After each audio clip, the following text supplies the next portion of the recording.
اور جس میں حکم ہوتا ہے تو امر. تو فعل ماضی کیا ہوتا ہے؟ وہ فعل جس میں گزرا ہوا زمانہ ہو. جیسے کاتابہ اس نے لکھا، پیچھے لکھ چکا ہے وہ، پچھلا زمانہ. اور فعل مضارع جس میں موجودہ یا آئندہ زمانہ، دونوں میں سے کوئی ایک ہو سکتا ہے. جیسے یکتبو کا معنی وہ لکھتا ہے، یہ بھی ہو سکتا ہے، وہ لکھے گا، یہ بھی ہو سکتا ہے.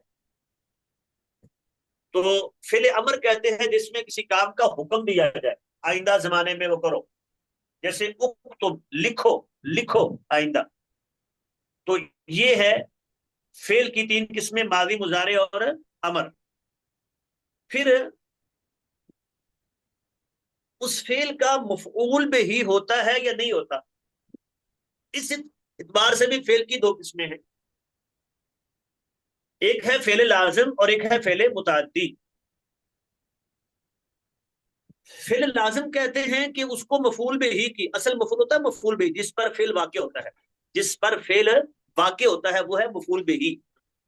تو فعل لازم وہ ہوتا ہے جو صرف فاعل پہ پورا ہو جاتا ہے، اس کو مفعول بھی ہی کی ضرورت ہی نہیں ہوتی. ورکنگ کیپٹل تو بس کرنا ہے تیار، اس کو مفعول بھی ہی کی ضرورت ہی نہیں ہوتی. جی یہ مائک بند کر لیا کریں بیٹا. دیکھیں جیسے ذہبہ وہ گیا، وہ گیا، بس ٹھیک ہے. لیکن جب کہیں گے نا زارابا اس نے مارا، تو دیکھیں ہمیں بتانا پڑے گا کس کو مارا. تو وہ متعدی ہے، ٹھیک ہے. اور ذہبہ وہ گیا یہ لازم ہے. ترجمے میں بھی اگر لازم ہو تو وہ آتا ہے، اور اگر متعدی ہو تو اس اور ان. جیسے زارابا اس نے مارا، ذہبہ وہ گیا، قعدہ وہ بیٹھا، ناصارہ اس نے مدد کی. یہ ہے، تو یہ ہے فعل لازم جو صرف فاعل پہ پورا ہو جاتا ہے، اس کو مفعول پہ ہی کی ضرورت نہیں ہوتی. مفعول پہ کسے کہتے ہیں؟ جس پر فعل واقع ہوتا ہے، جس پر فعل واقع ہوتا ہے. اور فعل متعدی کو کہتے ہیں جو صرف فاعل پہ پورا نہیں ہوتا بلکہ اسے مفعول به کی بھی ضرورت ہوتی ہے. مثال دیتے ہیں، جیسے خلق اللہ السماوات، اللہ نے آسمانوں کو پیدا کیا، آسمانوں کو پیدا کیا، اللہ نے پیدا کیا. اللہ فاعل ہے، خلا کا فعل ہے، تو یہ فعل متعدی ہے. کیوں کہ اتنا کہیں کہ اللہ نے پیدا کیا تو بات ابھی مکمل نہیں لگ رہی، مزید اس کو ضرورت ہے. السماواتی، اس کو پیدا کیا آسمانوں کو. تو اردو ترجمے میں مفعول به کے ترجمے میں عام طور پہ کو کا لفظ آتا ہے. تو فعل لازم اور فعل متعدی، لازم کیا ہے؟ جو صرف فاعل پہ پورا ہو جائے، اس کو مفعول به کی ضرورت نہ ہو. اور متعدی ہے جو صرف فاعل پہ پورا نہ ہو بلکہ اس کو مفعول به کی بھی ضرورت ہو. پھر ہوتا ہے جی فعل معروف اور فعل مجہول. یہ نسبت کے اعتبار سے دو قسمیں ہیں کہ اس کی نسبت فاعل کی طرف ہے یا مفعول کی طرف، اس کو نائب فاعل کہتے ہیں. اگر نسبت فاعل کی تو اس کو فعل معروف کہتے ہیں، اور اگر مفعول کی طرف ہے، نائب فاعل کی طرف، اس کو مجہول کہتے ہیں. دیکھیں جیسے خلق اللہ، اللہ نے پیدا کیا، اللہ نے، تو پیدا کرنے کی نسبت کس کی طرف ہے؟ اللہ کی طرف. یہ ہے فعل معروف. اور اگر نسبت اس کی ہو کہ فاعل کو حذف کر کے مفعول کو اس کی جگہ لے آتے ہیں، فعل مجہول ہوتا ہے، نائب فاعل کہتے ہیں اس کو. خلق الانسان، انسان کو پیدا کیا گیا، فاعل ذکر نہیں ہوتا اس میں. مفعول جو ہے اس کی جگہ پر آتا ہے، مفعول فاعل کی جگہ پر آتا ہے، فاعل اس میں ذکر ہی نہیں ہوتا. خلق الانسان، انسان کو پیدا کیا گیا، کس نے پیدا کیا یہ ذکر ہی نہیں ہے. تو اسے کہتے ہیں، یہ جو آتا ہے نا بعد میں، وہ مفعول کو فاعل کی جگہ پر لے آتے ہیں، اسے کہتے ہیں نائب فاعل، اسے کہتے ہیں نائب فاعل. تو جب خولی کا فعل مجہول ہے تو اس کے بعد جو مفعول تھا اس کو لے آئے فاعل کی جگہ پر، ٹھیک ہے، تو اسے کہتے ہیں نائب فاعل. خلق الانسان، انسان کو پیدا کیا گیا. پھر اسی طرح فعل مثبت اور منفی ہوتا ہے. مثبت وہ ہوتا ہے جس کے شروع میں حرف نفی وغیرہ نہ ہو، جس میں کرنا ہے نا، اور ایک ہے نہ کرنا. جیسے ناصارہ اس نے مدد کی. منفی ہوگا تو ماں ناصارہ اس نے مدد نہیں کی، تو اس کے شروع میں حرف نفی یا لا وغیرہ نہ ہو، یہ مثبت ہے.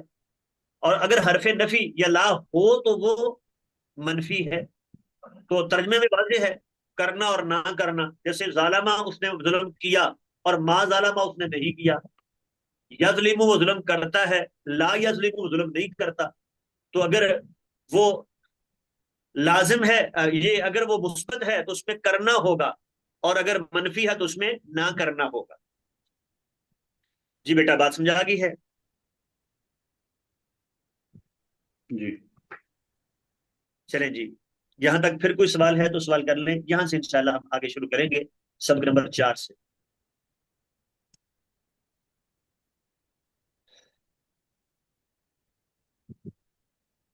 ٹھیک ہے جی, السلام علیکم ورحمۃ اللہ وبرکاتہ. وعلیکم السلام.